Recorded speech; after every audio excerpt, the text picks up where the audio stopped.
This is Realty Talk with Ellie and Galen. Did it last time? It is. Okay. Welcome to episode 55 of Realty Talk with Ellie and Galen.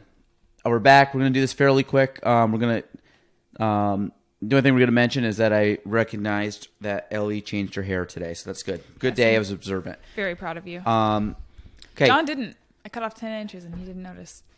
Well, to be fair, Gina the other day did something to her hair, and I knew my son got his hair cut, and then I remembered she got her hair cut, so then I go, your hair looks nice too. And she goes, thanks. And she goes, does it really look any different? I'm like, honestly, no. I just knew that crew got his hair cut, so I knew you were getting yours. Okay, Ellie, we'll jump right in. What's the topic? Topic is staging your home if you're selling. Okay, let us hear it. Okay, so I have not had a listing yet, but I do quite a lot of research on listings because in preparation for when I eventually have a listing. And there are a few things. I know it's springtime. People are going to start listing their homes soon. And more homes are going to come on the market. And there's some things you can do to increase your curb appeal and increase the likelihood of people walking into your home and feeling like it's the one. One of the things, which is something that you've mentioned many times, is buying flowers and shrubbery to put outside. Make your house not look grubby. Make it look fresh and lived in by, just plop them out. You don't even have to actually plant them. You can just set flowers out and stuff and it looks nicer. Do things like if your garage is really old and the paint's chipping, just paint the garage door. Like super fresh stuff that just makes it look newer. Inside, if you have a lot of really bold paint colors like a bright green wall, it might be a good idea to paint it neutral, just because it's going to appeal to more people. If things are super personalized, try and depersonalize it a little bit so people can walk in and imagine that it's going to be their home and they can see themselves in it. If there are things that are super dated, something I see a lot around here is wood paneling on the walls. And while some people do really like that, it is a bit dated and can kind of affect a buyer's decision. There are things you don't even have to get rid of it. If you could paint it a neutral color, it can make it look a lot less 1970s and have an impact. And clean, just clean. Pick up your stuff. Don't be grubby. Get the clothes out in the hamper, not lying around the room. So for staging, the idea with staging, from what I firmly believe is, and I'm using our market, maybe it's different in other markets, that I think you can fluctuate the price $5,000 to $10,000 by staging your home. And when I say staging, I don't mean you have to hire someone to come in and have all this fancy, furniture and everything else. Most people can stage a home in a weekend or a couple weeks with some just diligent like TLC and some elbow grease. And it's not a ton of money. I'm very adamant not to spend a lot of money unless we really think it's going to make a return on your investment and it's going to be worth it. Like, it's got to make a return. It can't just break even, then just don't do it. But like you said, number one, outside of the house, curb appeal does matter. And the reason curb appeal matters is most people will drive by your property before going to look at your property.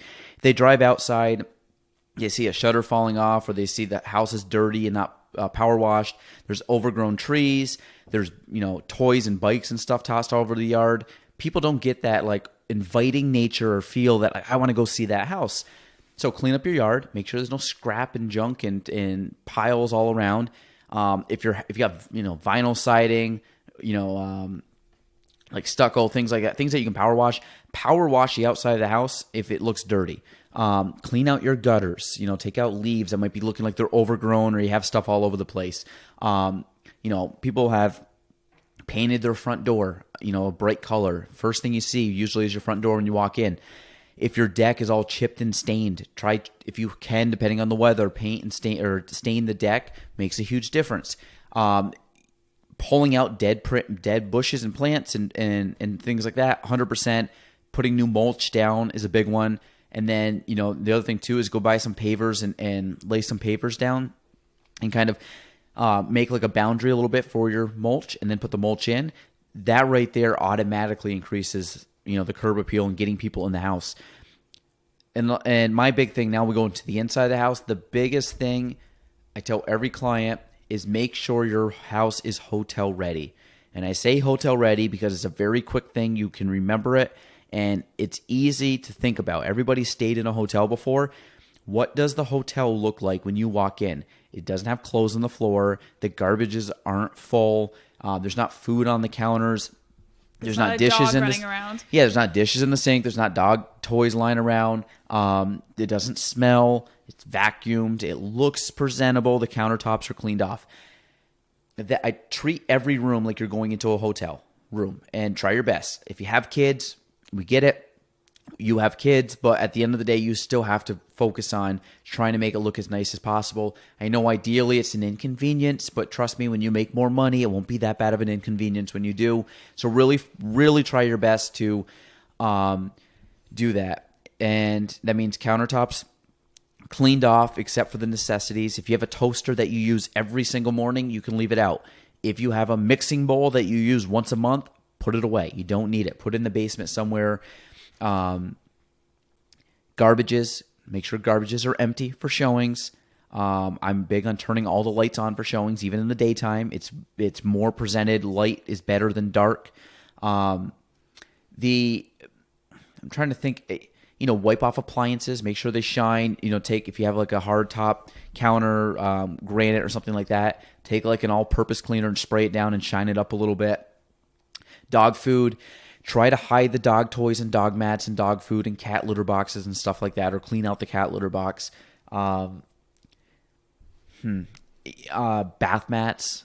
If you have bath mats, try to store those away. They look kind of grummy or grudgy. Grubby. Good word. You know where it's going. Clean out the sinks, clean out the showers. Put the toilet seats down. Flush the toilet seats. I've seen that before.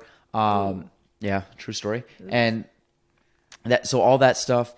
The other thing that most people don't think about is if you walk into a house and you open up a closet, a bedroom closet, and there's clothes that are piled in and all their clothes are just smashed together, and you can't even push the clothes aside to see the closet space, people's first thought is there's not enough space here. If you have stuff on top of your fridge or on top of the counter, sometimes cabinets don't go all the way up and you have stuff stored up there.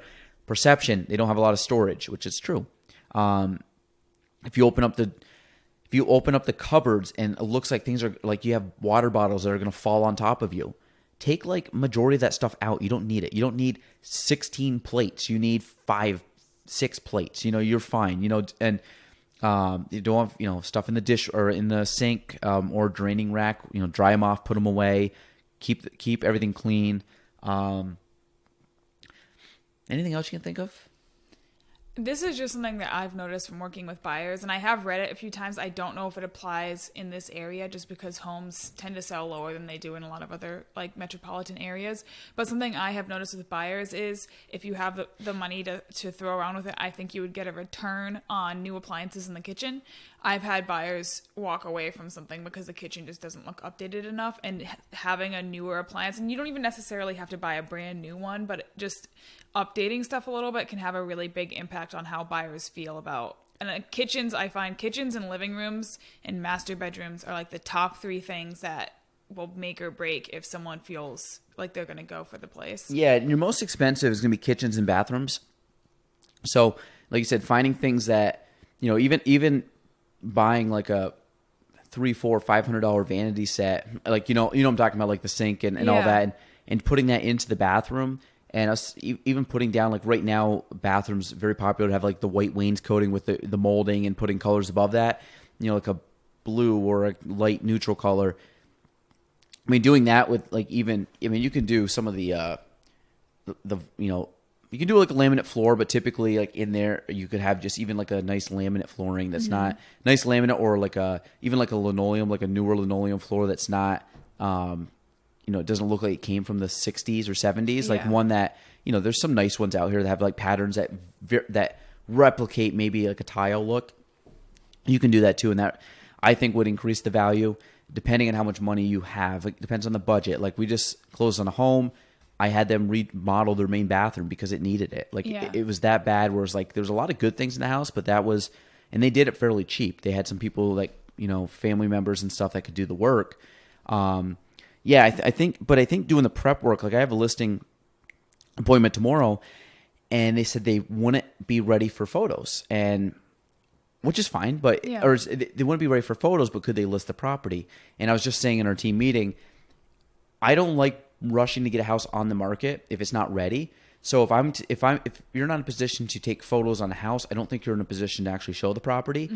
And the reason I say that is, and we use the analogy of like selling your home's a lot like going on a date. Buyers are coming in, it's like a first date. If for some reason you rush to put your house on the market, that's like running off to your first date without showering and doing your hair. Yeah. Like it's like, hey, I'm here, I made it on time, but I did no prep work to like look the best. Yeah. And that's what you want to look at your home, is that you want to paint your house in the best light possible. And by not doing some of the stuff we're saying, and all of a sudden that first wave of buyers, especially right now in the seller's market, and they're going to be rushing in the first week to look at this, if it doesn't look like wow, kind of like knock your socks off. Is that a good term? That works. Blow your hair back. That's kind of Knock your socks not off as bad. is better. Better. That you would that you they're going to have a better again emotional attachment to the house. Buyers buy a lot on emotion. So if you can tap into that emotional like hot button of like, oh my God, this looks really bright and clean and spacious and everything like that, they will make offers. As soon as all your junk piles up and it's dark and dirty, the same house, you just didn't put the effort into making yourself look good, you're going to get a lower price. I really believe that a little bit of effort goes a long ways in listing, and the speed and the quality of actual offers. Because if a nice home, they might waive a home inspection. They might be like, hey, the house is really nice, I don't need an inspection. Or, hey, house is really nice, here's an offer, take it off the market today, I don't want it to be shown to anybody else. And I mean, there's a lot of different ways that offers can transpire. But that is, I like that, staging. I'm very passionate about that. That's a huge, huge thing for me for listings. That's a big conversation I have at listing appointments. Yeah. And actually, pre-listing appointments. Naming this showing, staging. I don't know. Jordan can figure it out. But pre-listing, like I like to meet with people prior. Like I don't really like to meet with people like the day before or the day of their listing. It's like I'll meet with you beforehand, go through all the prep work, and then I'll come up like that day and finish up the work in about half the time, because it's just taking photos and then doing some paperwork and stuff. But the initial appointment is where like 85% of stuff gets done, because you're talking price, you're talking strategy, you're talking staging, and then give them some lead time before they list to do that work. So that's all I got. Good? Yep. Office quote? Oh, I haven't been watching it as much lately. I haven't either.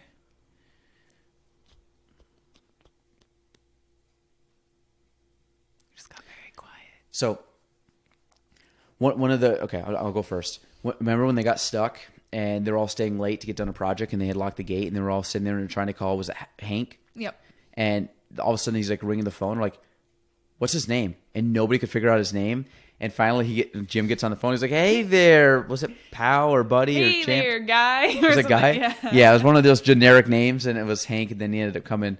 And then he ends up showing up late. Yep. And they already And they had already found a got way out through, was it the Mexican cleaners? Yep. Who Oxford goes, so they happen to speak Mexican. No, it's Spanish, Spanish? not Mexican. Is it, can they speak? No, It's Mexican, not a- Spanish. it's Whatever. Not a language. Whatever. Ellie's smarter. Her brains are tied to her I'm hair. not smarter. Oh yeah, it's because my hair is longer, so I'm smarter. This is one you've done before, but I just recently watched it, and it makes me laugh every time. GSL. Are you recycling a joke? I'm recycling a joke. GSL. If you're gonna ask it, you're gonna ask Gabriel Susan Lewis. And you were going to ask it. GSL. GSL. Top worst or top 3 worst characters for me is Gabe. I don't like Gabe. I hate Gabe. I don't like Gabe. Not a big Holly fan. That's fair. And honestly, she wasn't bad, but she was bad. Karen Filippelli. I don't love Karen. She was like decent, but then it was like, listen, Pam, don't mess. Don't mess. You stepped on the, you burrowed down the wrong. Step on the wrong- Pam's nest. Wham bam. Hornet Thank you, ma'am. Yeah, whatever it is, Karen by default, everybody hates you, even though you're not that bad of a character. It's just Jim's fault. Andy Bernard, too, one of my least favorite characters. I like him until probably like season Until they started making him a main character. season 8 maybe. When he just gets pathetic. And I just He's a and lo- not the kind of pathetic you can root for, the kind of pathetic where you're like, just leave. I also don't think he can sing very well. Because No, it's that nasally high pitch I all feel the like that's time. the And it's point, like, though. and it's kind of like goofy karaoke. No, I know it's the point, but it's Oh. still annoying. They overdid it. Sorry. You That's know where it. you went to school? Like, really went to school? No, Cornell. Oh, yeah, in the show, yeah. You take that off right now when Dwight has this Cornell shirt on. What was the one when they were saying something? He said about Cornell, and Jim's like, "You went to Cornell?" He's like, He's like, "Yeah, tuna." All right, that's it. Episode.